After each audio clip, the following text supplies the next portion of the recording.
What's going on, guys? Briar Rabbit here. Once again, the Game Informer news floodgates have opened, this time with a 4-page article that serves mainly as an account of 2 writers that spent 3 days with the new expansion.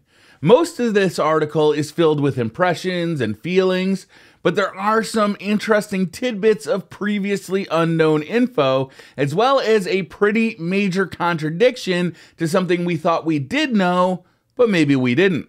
Let's get started with Lord Saladin. Our intrepid Lord of Iron will now be found in the new social space, Fellwinter Peak, and will also offer a new item for sale, Iron Engrams. These new Iron Engrams will reward players with pieces of Year 1 or Year 2 Iron Banner armor. So if you're still missing a piece of Year 2 armor, or you'd like a full set of Year 1 Iron Banner armor with Rise of Iron power levels, this will be your huckleberry. I'm personally excited to get the Year 1 cloak for my hunter and the chest piece for my warlock, some of my favorite gear that's ever been in the game. Next, we learned a bit more about Radiant Treasures. These will be able to be earned in-game or purchased through the Eververse Trading Company and will include new ornaments to customize exotic weapons like the Zalo Supercell, the Invective, Telesto, or the Mida Multitool. Also, new to this article, we learned that you will be able to purchase game filters, a visual filter that colors the entire game, probably most useful for content creators. The filters mentioned were sepia toned and blue, with possibly more being available. This is a bit of an odd addition. Most content creators can very easily add these filters in their video editing software, but it is nice to see Bungie giving a nod to the machinima guys anyways. Next, we learned a little bit more about Gjallarhorn and the quest to get it. The article mentioned that the new quest to obtain the weapon is fun, but that players who pre-order it may not ever find out because they already have it. Now, I suspect this may be a mistake. Previously, I understood that if you pre-order Rise of Iron, you will get the Iron Gjallarhorn skin, but you will still have to go through the quest to obtain it. This article seems to suggest that the pre-order players will get the weapon on release and therefore be able to bypass the quest completely. Honestly, we're just going to have to wait to see how this one works out.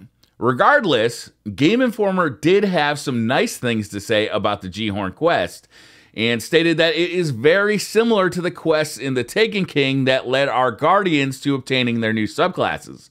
The quest will bring us to some PvP maps for PvE encounters, and add more story to the background of the weapon. Archon's Forge was mentioned as well, and seems to be a difficult but fun new mode reminiscent of Gears of War's Horde mode. A time-based activity, players will have to kill waves of lower-tiered enemies to unleash a boss. If you don't do it quick enough, no boss and no loot. You will want to keep yourself alive, however, because inside the Forge, if you die, you'll get booted outside a locked door. But the reward should make it worth it. The Forge will feature unique armor and weapons, and they said it's one of the best ways to earn light-capped class items.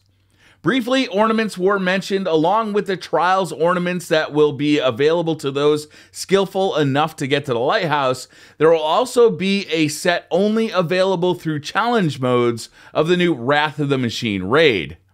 Speaking of Trials, Bungie did say that it would be coming back shortly after the launch of Rise of Iron and feature brand new weapons in addition to the new armor we've already seen. Finally, Game Informer asked Bungie about vault space, and we're told there are no plans to increase the size of our vaults.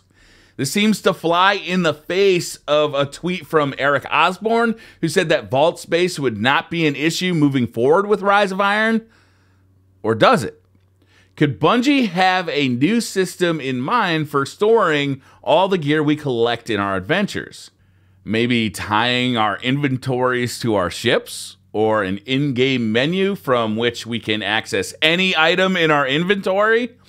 It does seem odd that the vault space isn't getting an increase, but again, We will have to wait for further details about this, but a solution does need to become available.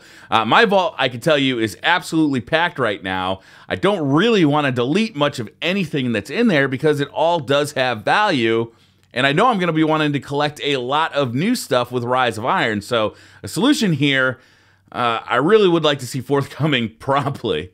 So that's going to do it for this video, guys. Thank you very much for watching. Hit that like button if you liked the video. Hit subscribe if you're new to the channel. And I'll see you guys next time.